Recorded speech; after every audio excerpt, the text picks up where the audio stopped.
Jaxson Dart's ADP is skyrocketing. We'll tell you if you should buy him now next.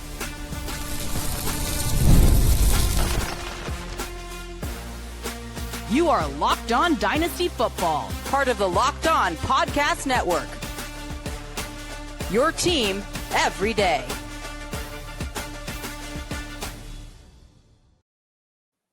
Welcome back to the Locked On Dynasty Football Podcast, part of the Locked On Podcast Network, your team every day. We'd like to thank you for making us your first listen of the day. And this episode is presented by Prize Picks.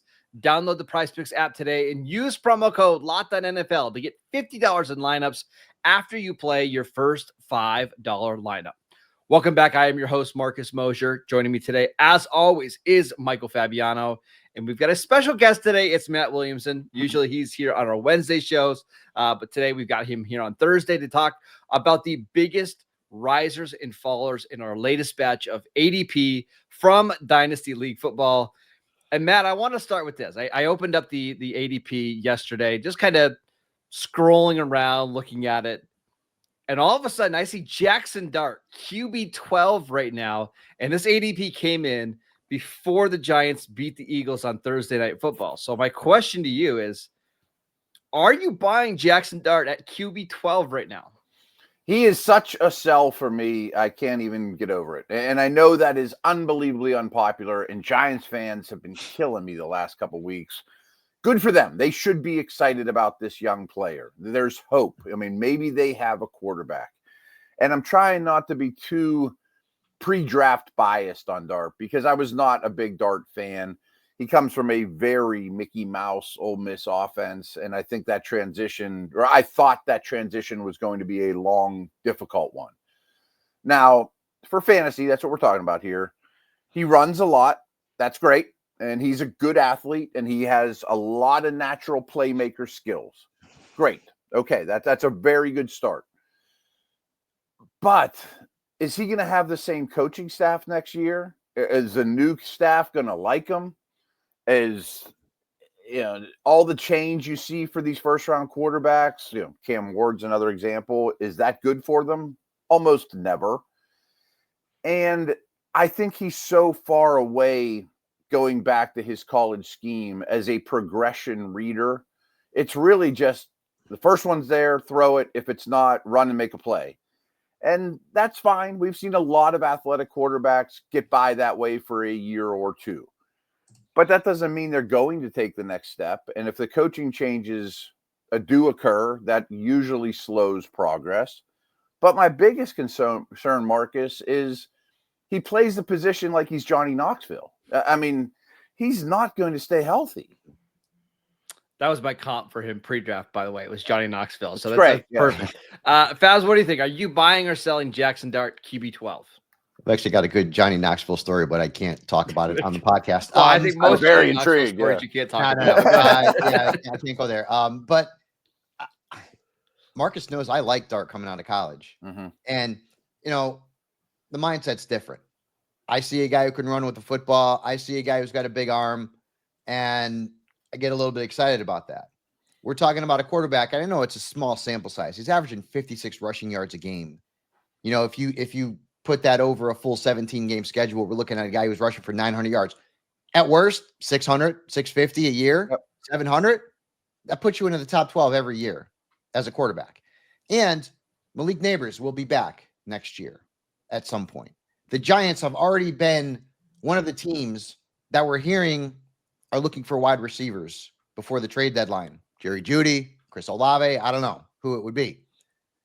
And I don't know that it really matters about the coaching staff because I think the Giants franchise, the organization, the guys at the top are so all in on him that even if they bring in another head coach, he's better damn well be in on Jaxson Dart or he won't be hired. So I'm in.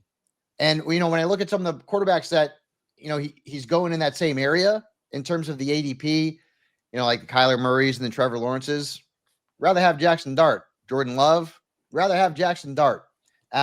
Listen, I'm not saying that he's going to become the second coming of Lamar Jackson as a runner. We all know that's not the case. But when you couple that, and I don't care about wins and losses because I'm talking about fantasy points here. But when you couple the big arm, with the promise of better options in the passing game. And clearly the Giants, if they're smart, are going to continue to build on that offensive line and protect Jaxson Dart. And you bring in more wide receiver pieces, I think you got something here. So I'm not surprised he's moved up to QB12, and I don't think that's too high, to be quite honest with you. I'm a little shocked he's not higher. I mean, there's so much hype around him. I figured people would just adore him. And well, we should mention that this ADP came out before that Thursday night football game. So I do think it's probably going to be higher when we get our latest round. I want to go through some of the quarterbacks who are ahead of him, Matt. And the first one that stands out, QB11, Joe Burrow right now. Would you prefer Burrow or Dart in your dynasty leagues?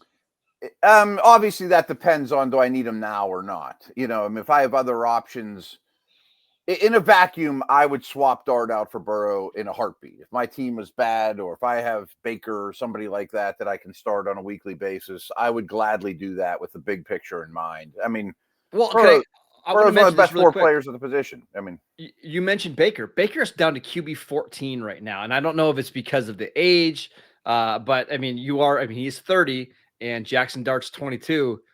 But man, I feel pretty good about Baker over the next 3 or 4 years. Yeah, and it's funny too, because Fabs mentioned some of the other quarterbacks that he's going around. You know, when he mentioned Lawrence and Kyler, I kind of went, I could see the argument for Dart. I mean, those guys are starting to kind of level out. I'd prefer Love. I'm shocked Baker's that low. Yeah. Fabs, one of the quarterbacks I wanted to ask you about that I was shocked to see this high. Bo Nix is up to quarterback 9 in our recent batch of ADP. Between the two, Dart and Nix, who do you prefer? I'd rather have Nix because he's tied to Sean Payton, you know, at least now. We never know what's going to happen in the future. I mean, Bo Nix, like, let's not forget, Bo Nix is coming off of one of the best fantasy seasons of all time at the quarterback position. Like, go look at the numbers. One of the best. And when you got Sean, and listen, I'm not going to say he's Drew Brees. I'm not going to go there. But when you got Sean Payton as your head coach, and of course the offensive genius that he is, I think that's an advantage. So I'm not surprised that Nix is going that high. And listen, we've mentioned a whole bunch of quarterbacks who've been kind of meh. Kyler Murray, okay. Yeah. Trevor Lawrence has been meh. You know, in fantasy, Jordan Love is meh. Right? I mean, I'd still rather have Burrow, even though he's gotten hurt again. I'd still rather have Burrow. But a lot of these quarterbacks, like, are kind of just, you know, the kids would call them mid. And Dart all of a sudden has like this aura 3,000 about him. I don't even know if that actually is what you say, aura. But it's like 5,000, 3,000. It's a lot of aura. He's got a lot of riz. Okay. So all I'm saying is that's why we're seeing Dart move up. And plus he's got that cool black, like, line on his eye, like Anakin Skywalker. I mean, come on, who doesn't love that? But I feel like this is also just it's the position itself. Like, how many guys do we love that are young and, you know, have potential upside? We don't have that many. We have a lot of guys who kind of came into the league and they haven't really lived up to expectations, you know, outside of the bigger name guys. Or we have dudes who are, you know, in their 30s, early 30s, mid 30s. And, you know, at that point, do we want to, you know, hold on to them or hold on to a young piece who could end up being a fantasy star for several years? That's one of the biggest takeaways for me as Fab talks through that. I mean, who do you like? You know, I mean, and honestly, souring on Nix, you know, this is why I think it's actually a good idea to trade Jaxson Dart now, is because finding quarterbacks in that QB10 to QB16 range is incredibly easy. You can get those guys so cheap. Mm-hmm. But if there's a guy like Dart who's got some value, who is a popular player, you might be able to trade him for, you know, 110 cents on the dollar, right? You might actually be able to get more than his QB12 value. But that was my thoughts right off the bat. Is he's hot and I'm not sold, so he can go if I have. I don't mind ranking him there, but if I can trade him for something of similar value in that range and maybe get a little bit more, I think that's the play. All right, let's play some Take Your Pick with some of the newest ADP that we have from Dynasty League Football. We'll talk about Marvin Harrison Jr. versus George Pickens next. This episode is brought to you by Mint Mobile. If you're still overpaying for wireless, it's time to say yes to say no. At Mint Mobile, their favorite word is no. No contracts, no monthly bills, no overages, no hidden fees, no BS. I said yes to making the switch and getting premium wireless for just $15 a month. Mint makes it simple. All plans come with high-speed data and unlimited talk and text delivered on the nation's largest 5G network. You can even bring your own phone and keep your number in contacts. The setup is super easy. You keep your number and then you're off and running in just minutes. Are you ready to say yes to saying no? Make the switch at mintmobile.com/LockedOnNFL. That is mintmobile.com/LockedOnNFL. Upfront payment of $45 required. Limited time new customer offer for 3 months only. Speeds may slow above 35 gigabytes on the unlimited plan. Taxes and fees extra. See Mint Mobile for details. This episode is brought to you by Built. Nobody likes paying rent, but if you must, you might as well get something for it. That is where Built comes in. Built is changing the game by turning your rent payments into real rewards that you can actually use. When you pay through Built, you can earn flexible points that can be redeemed toward hundreds of hotels and airlines, a future rent payment, your next Lyft ride, and so much more. But Built isn't just about rent. It's about rewarding you around your entire neighborhood. I love that with Built, your rent finally works for you. You're earning points every month on something that you're already paying for. Built has made everyday life feel more rewarding, from your neighborhood to your travel plans. Turn your rent into rewards and start earning points around your neighborhood by going to joinbuilt.com/LockedOnNFL. That is JOINBILT.com/LockedOnNFL, and make sure to use the link so they know that we sent you.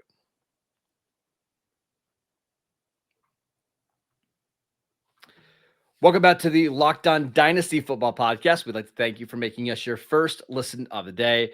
We have some new ADP that I want to go over, and let's do some take your pick here, Bat. And we'll start with some receivers.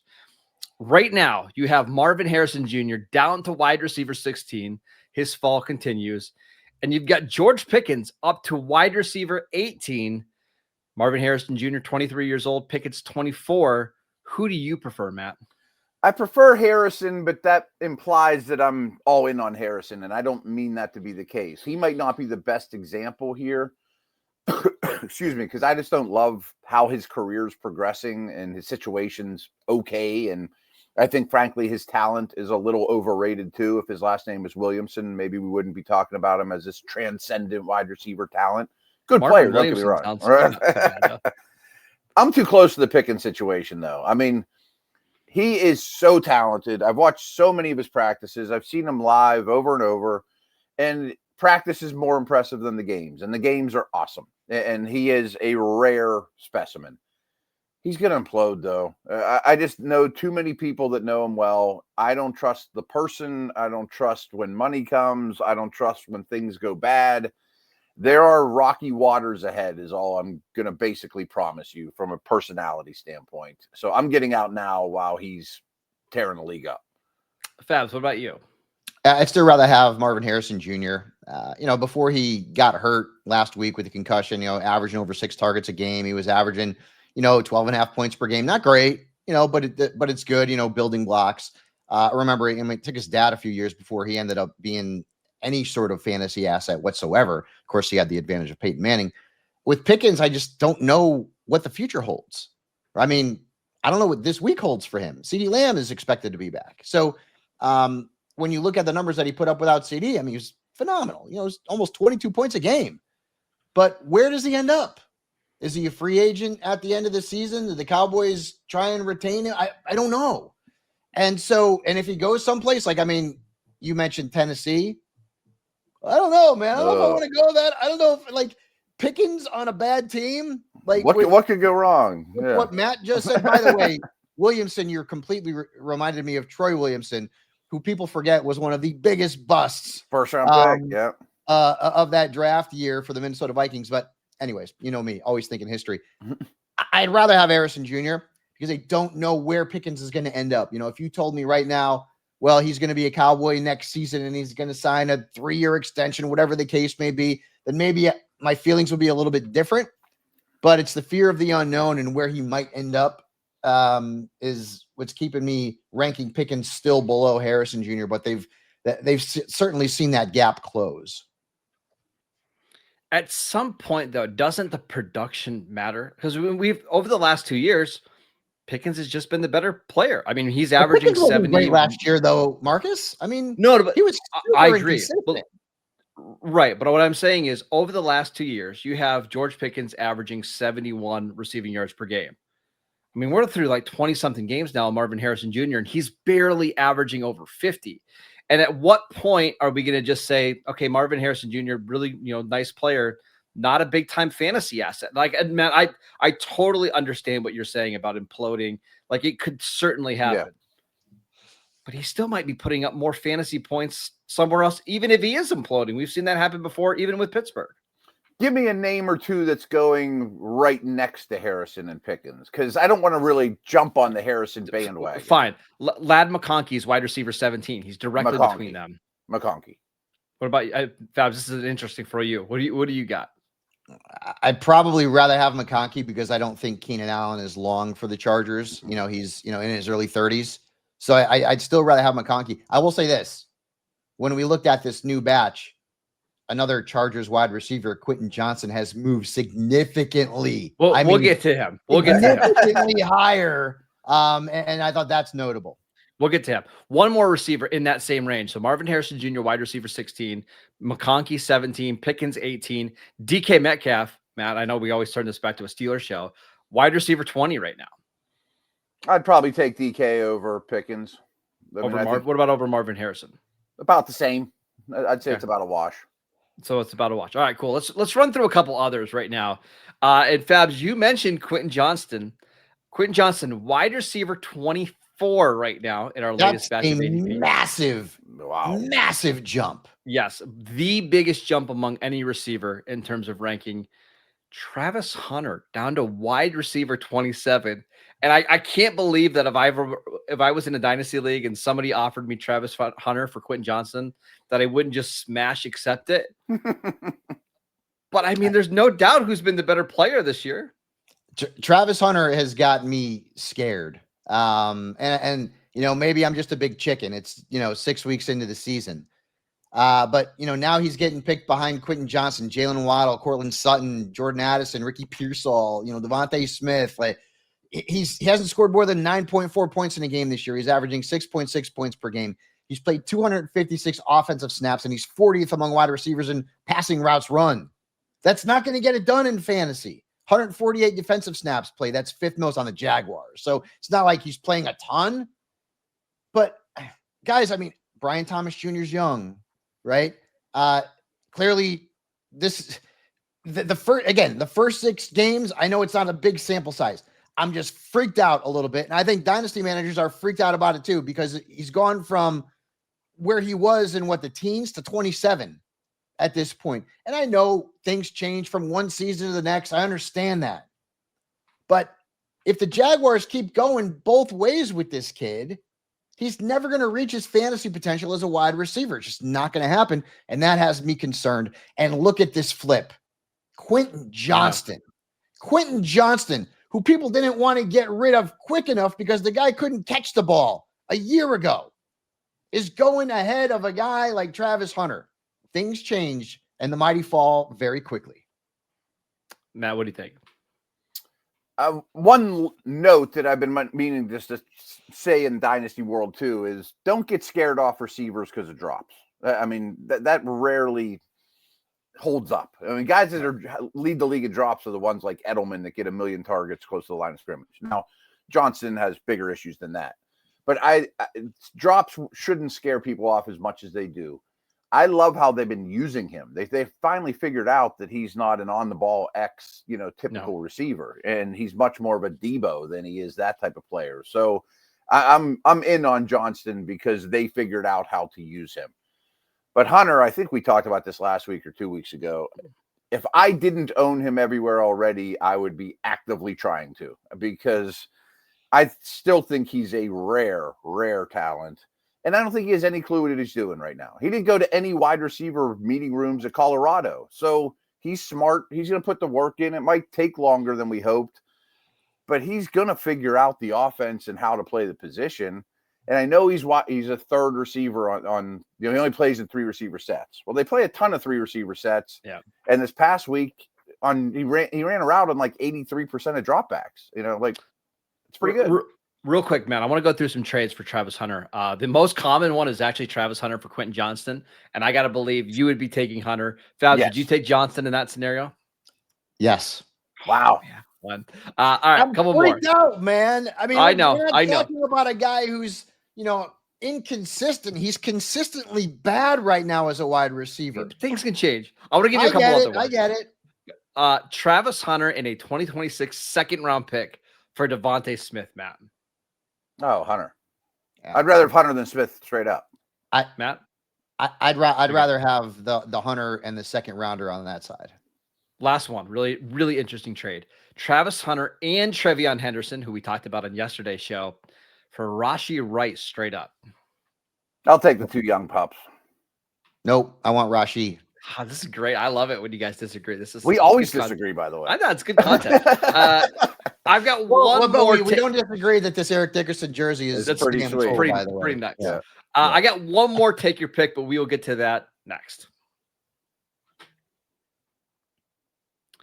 This episode is brought to you by Mazda. Mazda crafts cars for those who do more than simply move. Mazda delivers confidence with every ride, with more IIHS top safety pick awards than anyone else. From footwork to breathwork, athletes sweat all of the details, and Mazda brings that same intention to how they craft every single model. You can feel the Japanese craftsmanship in every detail, from metallic accents to available Napa leather upholstery. You can make your everyday drives feel like anything but, with smooth handling to fantastic controls.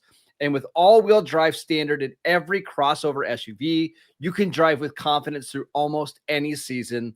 I know where I live, we get a lot of snow, a lot of rain. You have to have all-wheel drive, and that's where Mazda comes through in the clutch. Like our players, we sweat every detail, because when you make every move count, impossible becomes irrelevant. Mazda, move and be moved. Welcome back to the Locked On Dynasty Football Podcast. We'd like to thank you for making us your first listen of the day. For your second listen, check out the Locked On NFL Podcast. 2 shows every single day. 1 in the morning with Tyler Rowland, 1 in the afternoon with Tony Wiggins, available wherever you get your podcasts. All right, let's talk about some Dynasty fallers. And I want to go to the tight end position, Matt, because at one point this offseason, we had Colston Loveland up to like tight end 5, just behind Tyler Warren. But in our latest batch of ADP, he's fallen all the way down to tight end 9 right now. And Harold Fannin Jr., the Browns rookie tight end, is directly behind him. So who do you prefer, now that we've seen these guys for 5 or 6 games, in your dynasty leagues between Loveland and Harold Fannin? I'm old enough to remember when tight ends took a little while to get going in the league. And I'll never forget I used to be part of the ESPN Fantasy Summit, and Eric Ebron was coming out, and we were like, oh, you got to put him up high. No, he's a rookie, and I know Bowers changed that and all those things, but I think being patient with tight ends is extremely important. I'm just not a Fannin guy at all. And here's why. I think he's a really bad athlete. I don't understand why they're so infatuated with scheming things up for him. The Steelers just played the Browns. I watched so much all 22 of the Browns, and it's almost laughable. Like they're treating him like he's Brock Bowers, and I just don't see that as a talent perspective. But that really doesn't matter. I mean, I don't think Njoku is going to be there long term, or maybe even 2 weeks from now. And if this coach wants to scheme Fannin up like crazy, he's going to catch a ton of balls, especially the rest of this season if Njoku's out of the picture. I just am a little prejudiced against prospects that I don't like in real life, and I don't really like Fannin that much in real life. What do you think, Fabs? I am fawning over Fannin, and I would rather have him than Colston Loveland right now. I'm sorry. And what was the big theme, right? Ben Johnson, he's going to be the next Sam Laporta. Okay. Let me give you a little information on 2 different tight ends. Colston Loveland goes to Chicago, where Cole Kmet's still the guy. Colston Loveland has not been able to usurp Cole Kmet, who I think is a very good player, but not a great fantasy tight end. In Cleveland, Harold Fannin Jr. has come in and usurped David Njoku, who is far better at tight end than Cole Kmet. And so I think Njoku may not be long for the Browns. Matt mentioned it. Maybe in a couple of weeks, he's gone. And Njoku's dealing with a little bit of a boo-boo right now. Fannin Jr. is playing a ton of snaps. He's getting a bunch of targets. Dylan Gabriel loves to throw to his tight ends. At least he has over the first couple of games of the season. And so, I understand, sometimes opportunity is more important than talent. And everyone fawns over Colston Loveland. I totally get that. Who has more offensive weapons, Chicago or Cleveland? Loveland's going to have to contend with Roma Dunze, who I have loved ever since the start of the season. Marcus knows that. DJ Moore to some extent. Luther Burden at some point will start getting more burn. Maybe it'll be this week. We'll find out. The Browns have what? Fannin Jr., Jerry Jeudy, who stinks unless Jameis Winston's throwing the football, Cedric Tillman, who's talented, but he can't stay healthy. They got nothing. So to me, I think opportunity, I see the points, and I see a kid coming in and usurping a very good tight end, a very good incumbent veteran tight end, where Colston Loveland couldn't do that. And he hasn't done it because if he showed that he was better than Kmet in practice, Johnson would play him more, but he's not. So I get it. Tight end, slow burn in a lot of cases. I understand that. And I'm sure Colston Loveland's going to be a very good tight end long-term for dynasty managers. But from what I'm seeing right now and what I see with the Browns organization and their offense, they don't have a lot of weapons right now. Harold Fannin could end up being a top 10 fantasy tight end for a long, long time. And that might include this year, which is crazy. I'm going to split the difference between you two. I think Loveland is the better talent. I thought that pre-draft. I do think he's going to be fine once Kmet's out of there. And we're in dynasty leagues. We're playing for the long term. But man, there's something, if you're just going to get all these targets and you're going to catch all these passes, he's already had 2 games this year with 7 receptions.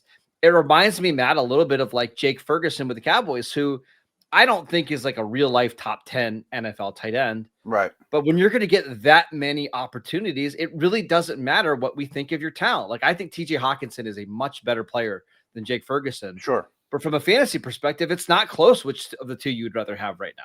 No, these are all great points. And I even said that. They love him. They're scheming him up, and he's getting tons of targets, and the quarterback only basically throws the tight ends. And I'm aware of all that stuff.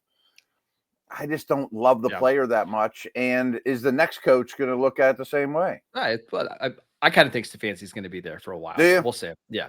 Last one before we head out. Going into the month of September, Jameson Williams was wide receiver 20 overall on Dynasty League football. He is now down to wide receiver 31 and falling. Matt, is this somebody that you would try to buy low on right now after a shaky few weeks to start the season, or are you going to let him continue to fall? I guess I would inquire, hey, how disappointed are you in Williams right now? But he just is always, I've always stayed away from the Deshaun Jackson, Ted Ginn types, that are boom or bust. I like more consistency at the wide receiver position. And I think in the big picture, especially with Laporta and St. Brown and Tesla coming on a little bit, that Williams is going to have 3 huge games and then 2 bad ones. He's a little too hit or miss for me, just stylistically. Fabs, what about for you? Yeah, the consistency is the problem with Williams. I don't necessarily mean that I would be trying to trade him right now because you're going to be selling low. But, when you look at the numbers, last year he was averaging around 6 targets a game. This year it's 4.7. Last year he averaged 4 catches a game. This year it's 2.8. And a stat that I was kind of shocked at, you look at last year, his EPA in terms of receiving, 12.5 this year.